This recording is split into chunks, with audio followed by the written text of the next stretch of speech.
Hello super Indians, मेरा नाम है प्रशांत और आज की इस वीडियो में हम बात करेंगे स्पाइडरमैन और एमसीयू की बेस्ट ट्रायलॉजी पे, बट ऑन कैरेक्टर आर्क। देखो, शुरू होने से पहले ही कोई दंगा ना हो जाए, इसलिए मैं ये पहले क्लियर कर देना चाहता हूँ कि story wise, concept wise, execution wise और ओवरऑल प्लॉट वाइज कैप्टन की ट्रायलॉजी अभी भी एमसीयू में सबसे बेस्ट है भैया। बट एक स्पेसिफिक कैरेक्टर आर्क के बेस पे स्पाइडरमैन ट्रायलॉजी बेस्ट बन चुकी है। तो ऐसा कैसे हुआ? अब एमसीयू की ट्रायलॉजी सैम राइमी की ट्रायलॉजी और वेब डुओलॉजी से कैसे बेटर निकल कर आ गई है, आज हम उसी पे बात करेंगे।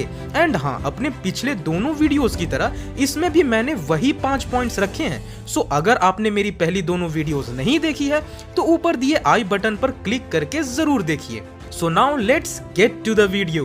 Point number 1, focus of story.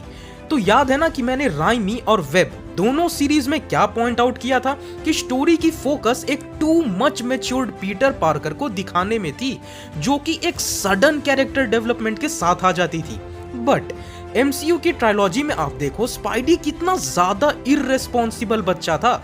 I mean, खुद क्रिमिनल्स की छानबीन करने चले जाना, अपनी जिम्मेदारियों से पहले अपनी मौज मस्ती में ध्यान देना, स्कूल ट्रिप्स पे जाना, अपनी क्रश के साथ इंटरैक्ट करना।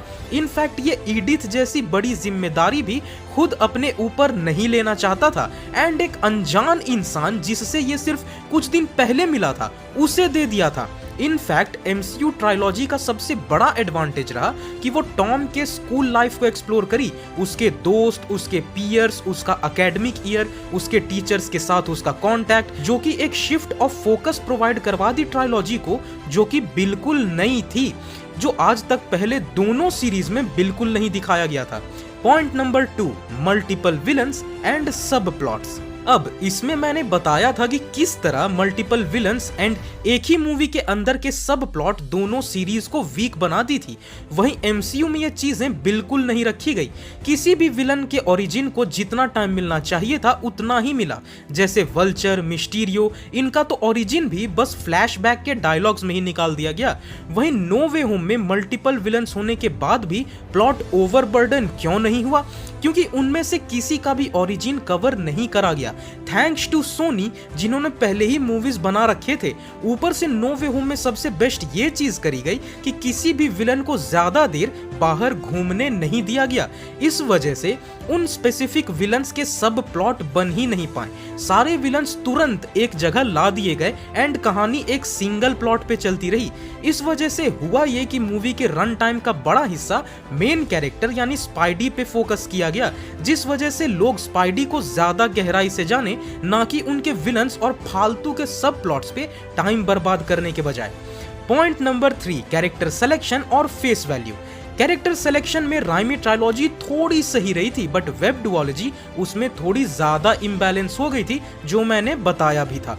वहीं एमसीयू की विलन चॉइस कोई ए ग्रेड विलन्स की नहीं थी, बट वो फेस वैल्यू पे खेल गए।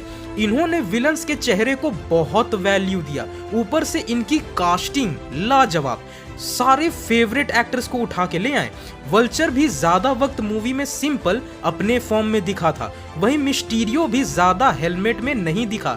एमसीयू का फेस वैल्यू यूज करने का सबसे बड़ा एग्जांपल रहा नो वे होम में विलेम डफो को बिना मास्क के रखना और जेमी फॉक्स को भी ह्यूमन फॉर्म का इलेक्ट्रो बनाना। कॉज वेब डुओलॉजी में बंदा बकायदा सीजीआई का गुलदस्ता बन रखा था, बट एमसीयू में उसे ह्यूमन बना दिया गया। कॉज एमसीयू जानती थी कि यही 3 विलन्स के फेस वैल्यू पे ये मूवी चलेगी एंड उन्होंने इन तीनों को उनके ह्यूमन फॉर्म में रखा। ऊपर से एमसीयू में लेस पॉपुलर विलन्स जैसे वल्चर और मिस्टीरियो को भी कैसे इम्पैक्टफुल बना दिया गया, वो था उन्हें टोनी स्टार्क से जोड़ के। देखो, कहते हैं ना कि बातों में वजन ना हो तो आखिर में किसी महापुरुष का नाम ले लेना चाहिए कि भाई देख, ये बात उसने कही थी, तो अपने आप बात की वैल्यू बढ़ जाती है। एमसीयू ने एग्जैक्टली यही करा। Point number 4, life changing moment. अब इस पॉइंट में मैंने दोनों वीडियोस में मेंशन किया था कि राइमी ट्रायलॉजी और वेब डुओलॉजी किस तरह खुद के दिए बिल्डअप को ही बिगाड़ बैठे थे। वहीं एमसीयू में पीटर का एक लौता सहारा सिर्फ उसके आंखों के सामने नहीं मरी, ना, बल्कि उसके आंखों के सामने उसे मारता हुआ दिखाया गया। आप बेबसी का आलम सोचो, राइमी का स्पाइडी और वेब का स्पाइडी दोनों अंकल बेन को मरते देखे थे, बट वो एटलीस्ट जानते थे कि अगर वो वहां रहते तो बेन को बचा लेते। बट एमसीयू में पीटर वहां रहते हुए भी कुछ नहीं कर पाया। गॉब्लिन पहले उसे पीट के उसे इस हालत में ला दिया कि उसके मॉरल्स कितने कमजोर बना देते हैं उसे, और लिटरली पीटर के बाल पकड़ के उसका सर उठाकर अपनी आंट को मरता हुआ दिखाया गया। और उससे भी बुरी बात कि आखिर वक्त पे भी पीटर को अपनी आंट की बेजान पड़ी बॉडी को छोड़ के भागना पड़ा। सोच रहे हो ये कितनी बड़ी लानत की बात जैसी होगी पीटर के लिए कि मेरी ताकत किस काम की यार, कि मैं अपनी बेजान आंट के बॉडी तक को पीछे छोड़ के कायरों की तरह भाग आया हूं। पीटर के मन में कितना कितना कितना ज्यादा गुस्सा होगा आप सोच सकते हो। ऊपर से पिछले दोनों सीरीज में किसी ने भी पीटर को यह एहसास नहीं दिलाया था कि उसने जिसे खोया है वो उनकी वजह से मरा, ना टोबी के स्पाइडी को और ना ही एंड्रू के स्पाइडी को। बट एमसीयू में वो पीटर जिसकी आंट कुछ मिनटों पहले अपना दम तोड़ी है, और अब पीटर के आगे पूरे शहर में एक बड़े स्क्रीन पे एक बंदा उसे उल्टा और ये एहसास दिला रहा है कि वो बस एक तबाही और बर्बादी का कारण है।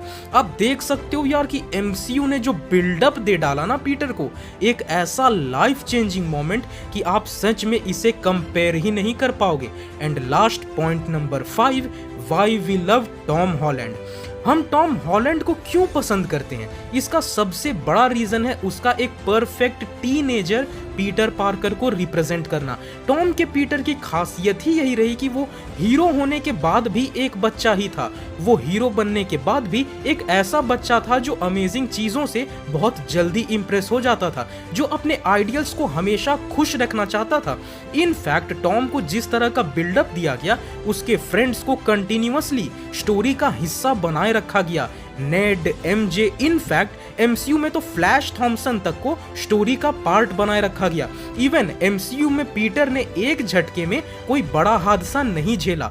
उसके साथ चीजें हुई बट एकदम स्टेडी वे में हुई। होम कमिंग में उसने पहली बार लालच का सामना किया, फार फ्रॉम होम में उसने धोखे का सामना किया, नो वे होम के बिगिनिंग में उसने अनएक्सेप्टेंस का सामना किया कि दुनिया किस तरह आपको गलत समझ के ठुकराना शुरू कर देती है, और नो वे होम के मिड में उसने सबसे बड़े लॉस को जाना। नो वे होम के सेकेंड हाफ में उसने अपने मॉरल कॉन्फ्लिक्ट का सामना किया, और एंड में उसने जाना कि बदला क्या होता है। तो टॉम के साथ ये चीजें स्टेप बाय स्टेप हुई, जिससे एक पर्सनैलिटी को हर एक नए एक्सपीरियंस के साथ धीरे धीरे बदलते हुए हम सब ने देखा है। एमसीयू में पीटर का कैरेक्टर ऐसा रखा गया जिसे देख के लोग आज ये कह सकते हैं कि भाई ये कैरेक्टर मेरे आंखों के सामने बड़ा हुआ है, गिरना सीखा है, संभलना सीखा है, और एक बार फिर उठ खड़े हो लड़ना सीखा है। तो गाइस ये था हमारे ट्रायलॉजी वीडियो का आखिरी पार्ट, एंड इन तीनों वीडियो को मिला के अब मैंने ये पूरा एक कंप्लीट केस स्टडी डाल दिया है कि ऐसी क्या कारणें थी कि राइमी ट्रायलॉजी वेब डुओलॉजी से भी बेटर एमसीयू की स्पाइडरमैन ट्रायलॉजी बन चुकी है। अगर आपको ये सारे वीडियोस पसंद आई हो तो इस वीडियो को लाइक करें और अपने दोस्तों के साथ शेयर जरूर करें। साथ ही कमेंट करके हमें ये बताएं कि आपको हमारी ये मिनी सीरीज कैसी लगी, एंड क्या इन फ्यूचर आप ऐसे और मिनी सीरीज देखना पसंद करोगे या नहीं। और ऐसे ही सुपर ऑसम कंटेंट के लिए हमारे चैनल सुपर इंडिया को सब्सक्राइब कर दें, और सारे वीडियो सबसे पहले देखने के लिए नोटिफिकेशन आइकन को प्रेस कर दें। तो मिलते हैं अपने नेक्स्ट वीडियो में। Till then bye bye.